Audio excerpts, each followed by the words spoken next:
నువ్వు ఆనాడు వైఎస్ జగన్మోహన్ రెడ్డి గారిని నీ ఇంటికి పిలిచి పంచపక్ష ప్రమాణాలు పెట్టి Rayalaseema lift irrigation per day 3 టీఎంసీకి టెండర్లు ఇచ్చి కాంట్రాక్టులు ఇచ్చి కమిషన్లు కొట్టి భుజం తట్టి వెన్ను తట్టి నువ్వు ప్రోత్సహిస్తే నేను చంద్రబాబు నాయుడు గారి మీద కేంద్ర ప్రభుత్వం మీద ఒత్తిడి తెచ్చి రాయలసీమ లిఫ్ట్ ఇరిగేషన్ ఆపిచ్చిన అధ్యక్ష నా చరిత్ర ఇది, నీ నీతి గది. ఇవాళ నేను సూటిగా చెప్పదలుచుకునే వేదిక మీద నుంచి 2 రాష్ట్రాల మధ్యలో మంచి వాతావరణం ఉండాలని ఇప్పటి వరకు నేను సాధించిన విజయాన్ని కూడా నేను చెప్పుకోలేదు అధ్యక్ష. సూటిగా చంద్రబాబు నాయుడు గారికి విజ్ఞప్తి చేసిన నేను, రాయలసీమ లిఫ్ట్ ఇరిగేషన్ మీరు ఆపితే మేము ఏదైనా విషయాల మీద చర్చకు వస్తాము, లేకపోతే మీతో చర్చించడానికి అవకాశం లేదు. మొట్టమొదట 3 టీఎంసీల పర్ డే అక్రమంగా నిర్మిస్తున్న రాయలసీమ లిఫ్ట్ ఇరిగేషన్ పనులను మీరు ఆపండి అని మేము వారిని క్లోజ్డ్ రూమ్లో అడిగితే మా మీద గౌరవంతో రాయలసీమ లిఫ్ట్ ఇరిగేషన్ ఆపేషండి అధ్యక్ష. మీరు ఈరోజు నిజ నిర్ధారణ కమిటీని సభ నుంచి పంపించండి. కూనంనేని సాంబశివరావు గారిని, అక్బరుద్దీన్ ఓవైసీ గారిని, బీజేపీ మహేశ్వర్ రెడ్డిని ఎవరిని కమిటీ వేస్తారో, ఇంక్లూడింగ్ బీఆర్ఎస్ మాజీ సాగునీటి పారుదల శాఖ మంత్రులు 2 ఉన్నారు, చంద్రశేఖరరావు, హరీష్ రావు.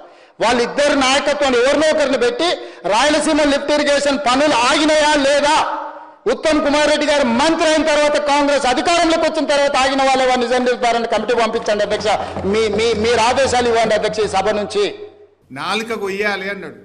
నేను అడుగుతున్న రేవంత్ రెడ్డి, నువ్వు ఇంత అసెంబ్లీలో అబద్ధాలు మాట్లాడి యావత్ శాసనసభ వ్యవస్థను తప్పుదో పట్టించిన నీ నాలుక కొయ్యాలనా, ఎవరి నాలుక కొయ్యాలనో చెప్పు రేవంత్ రెడ్డి అని నేను అడుగుతా ఉన్నా.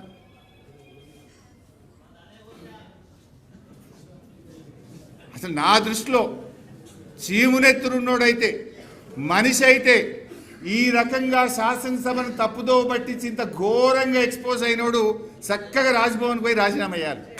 మనిషి అయితే, చీమునెత్తురున్నోడైతే. గతంలో వరద బాధితుల్ని పరామర్శించడానికి పోతే ఖమ్మంలో రాళ్లదాడి చేసిండు. ఇంకా దీనికి నిన్న ఒక మాట అన్నాడు. ఏమంటాడు? నిన్న దేవుడి మీద ఒట్టు పెట్టుకున్నా అన్నాడు. నేనా ఏంది? నిన్న అసెంబ్లీలో దేవుడి మీద ఆన అంటే నేను అంత సత్యమైన మాటలు మాట్లాడుతున్నా, ఇక దేవుడి మీద ప్రమాణం చేసినట్టు అసెంబ్లీలో మాట్లాడి ఈ పుణ్యాత్ముడు.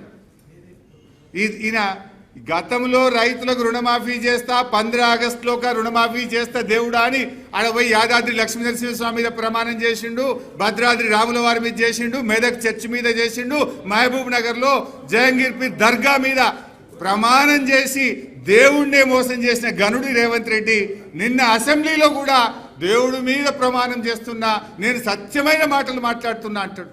ఇది సత్యమా?